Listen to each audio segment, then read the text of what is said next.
Hi friends, welcome back to our YouTube channel. Today we have to discuss about floating point multiplication in computer organization course, computer architecture course, computer organization and architecture course.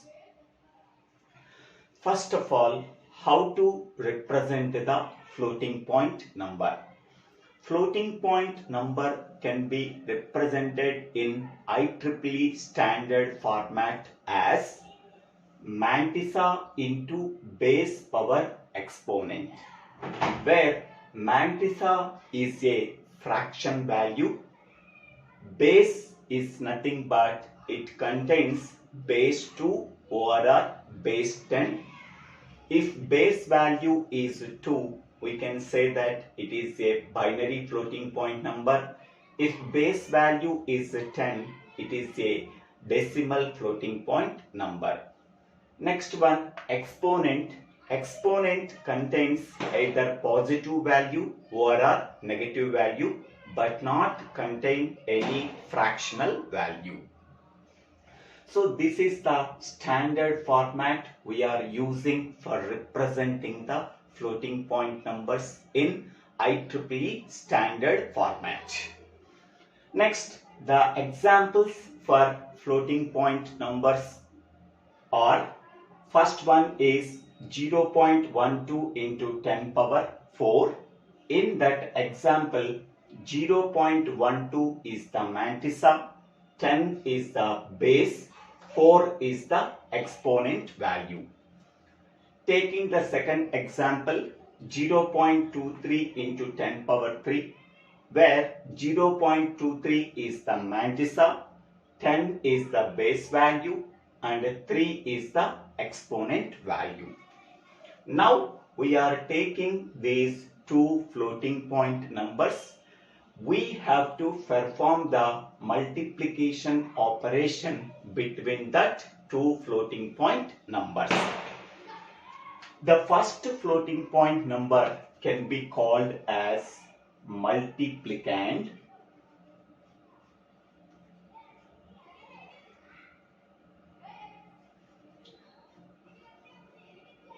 This multiplicand is stored in BR register. The second floating point number can be called as multiplier.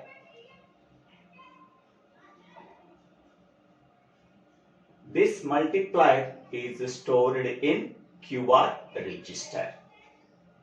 Okay, now how to perform the multiplication operation between the multiplicand and multiplier by using one algorithm. That algorithm can be called as floating point multiplication algorithm. This algorithm mainly divided into 4 steps.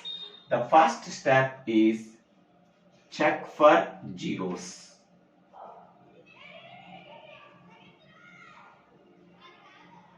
Check for zeros is nothing but we have to check the multiplicand and multiplier values, whether the multiplicand contains 0 value or not, whether multiplier contains either 0 value or not. If both are not containing 0 values, then we can go for the second step. The second step is add the exponents.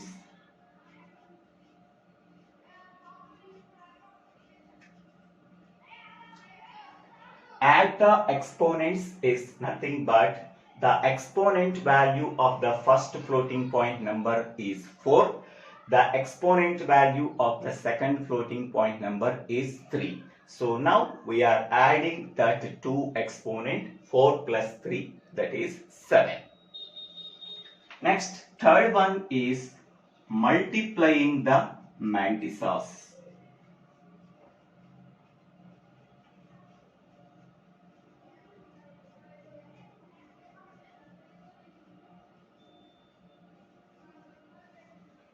Here, the mantissa of the first floating point number is 0.12. The mantissa of second floating point number is 0.23. In between them, we have to perform the multiplication operation. That is nothing but multiplying the mantissas. It is similar to fixed point multiplication. Next, fourth step is normalize the result.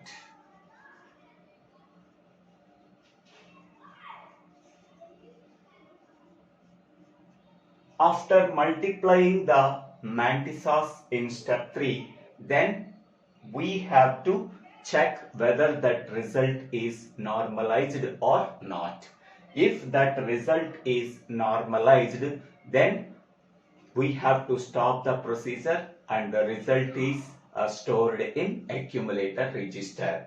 If that result is not normalized, then we have to perform shift left operation on AQ register and decrementing the exponent value. By performing these two steps, then we are normalizing the result. Okay, this step can be explained in the flowchart. Okay, so these 4 steps we have to perform for multiplying the two floating point numbers. How these steps are used in the flowchart of floating point multiplication. Now we have to start the flowchart. So we are performing the multiplication operation between the two floating point numbers. The first floating point number can be called as multiplicand, that is stored in BR register, this one. The second floating point number can be called as multiplier, that is stored in QR register. So this is stored in QR register. Now the first step is check for zeros. Okay, we have to check whether BR contains 0 value or not, whether QR contains 0 value or not. Okay, first we have to check the BR value. If BR value is equal to 0, that means among the two floating point numbers, one floating point number, that is multiplicand value, is 0, then 0 can be multiplied with any other floating point number, then we are getting 0. So the result is 0. That result value is stored in AC register. Now we have to end the procedure. We can say that product OR result is in AC register. That is nothing but accumulator register. Next, second case, if BR value is not equal to 0, then we have to check the QR register. If QR value is also 0, BR value not equal to 0 and QR register contains 0 value. That means multiplicand contains some floating point value, but multiplier value is equal to 0. So 0 is multiplied with something, then we are getting the result value is equal to 0. That result value is stored in accumulator register. Then we have to end the procedure. We can say that product OR result is in accumulator register AC. Next, the third case is if BR value not equal to 0 and QR value not equal to 0. So both are containing non-zero values. Then we have to go for second step, add the exponent. Okay, BR value contains some non-zero value, QR contains some non-zero value. So first step is completed. Then we can go for the second step, add the exponents. So add the exponent is nothing but first we have to identify the exponents. Okay, So here the first floating point number exponent value is 4. That 4 can be stored in small b. So small b is equal to 4. Next one, the second floating point number exponent value is 3. That 3 value is stored in small q.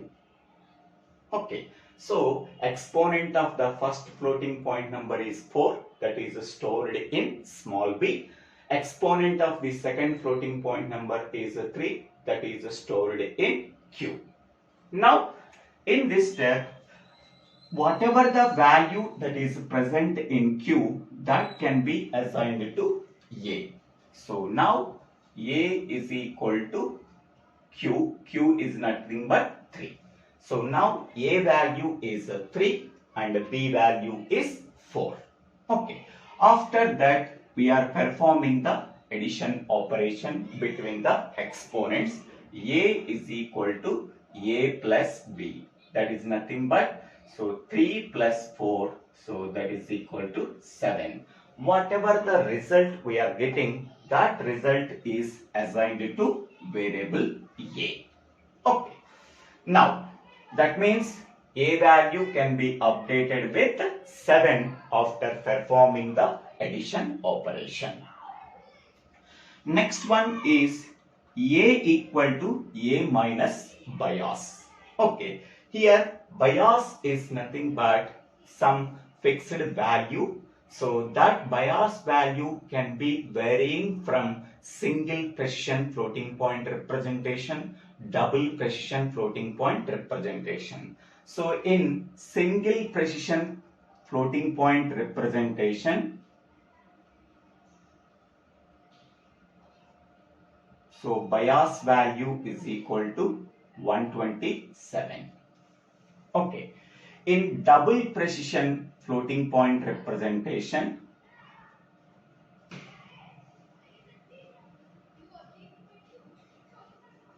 so bias value is equal to 1023. Okay. So bias value in single precision format, that is a 32-bit format, that's value is 127. Bias value in double precision floating point representation, that is a 64-bit format. In that one, bias value is 1023. Okay, so bias value is included in both exponents, exponent of the first floating point number and exponent of the second floating point number. In both floating point numbers, exponent value is already added as bias. Okay, so that we have to remove one bias value. Here one bias value is there in the first floating point number, another bias value is there in another floating point number. So from that two bias, we have to subtract one bias.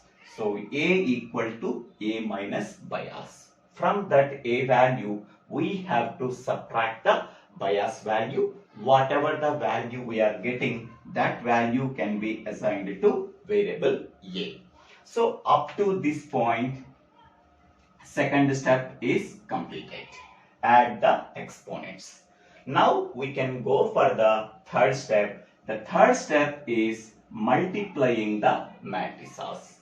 So multiplying the mantissas is similar to the fixed point multiplication. Okay, so fixed point multiplication is nothing but, so 0.12 is multiplied with 0.23. Okay, so 23 into 2, that is nothing but 46.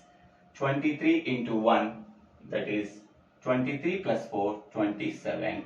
So 0.0276. This is the result we are getting. This is like normal sign magnitude fixed point multiplication. So what is the result we are getting? 0.0276 into, here the two exponents are added in the second step. We are getting 7 value, that is 10 power 7. So after the third step is completed, multiplying the mantissas, what is the result we are getting? 0.0276. After adding the exponents, we are getting the result 10 power 7. Okay, next, the fourth step is normalize the result. So normalize the result is nothing but after completing the third step, whatever the value we are getting, that value is normalized value or not. Whatever the result we are getting from the third step, we can verify whether that result is normalized result or not. How to check the normalized result? For that purpose, we have to check the most significant value in the mantissa. Most significant bit value in the mantissa. Most significant bit value in the mantissa can be represented by A1. So A1 is equal to 0. Here 0 is nothing but most significant bit in the result. So that value is becomes 0. A1 value is equal to 0. A1 value equal to 0 is nothing but underflow is occurred, and also we can say that the result is not normalized because the most significant bit in the mantissa contains 0 value. We can say that the result is not normalized. Okay, this case also can be called as underflow is occurred. So whenever underflow is occurred, that means A1 value is equal to 0, then we have to perform these two steps for removing the underflow. So first one is shift left AQ. AQ is nothing but this result. We are performing the shift left operation on that result. So whenever we are performing the shift left operation on that result, we are getting as 0.276. We are getting. Next one, we have to decrementing the exponent value by 1. So what is the exponent value? Previously we are getting 7. 7 can be decremented by 1, that is 6.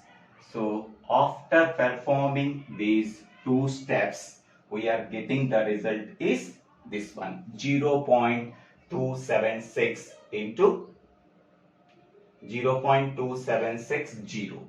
Okay, into 10 power 6. Okay.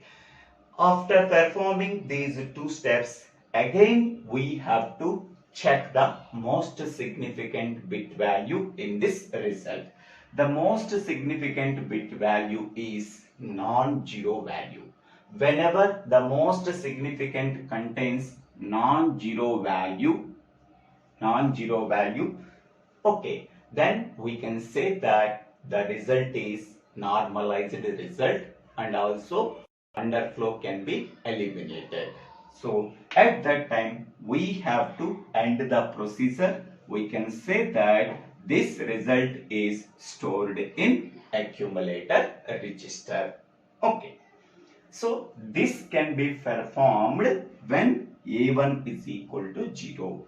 Whenever A1 is equal to 0, underflow is occurred. That means the result is not normalized. At that time we have to perform these two steps. After performing these two steps, we are getting this result. Then we have to check again the most significant bit in the result.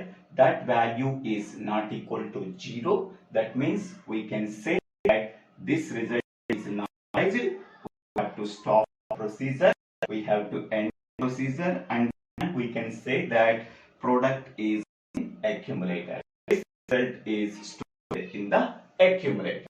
Suppose A1 value is equal to 1.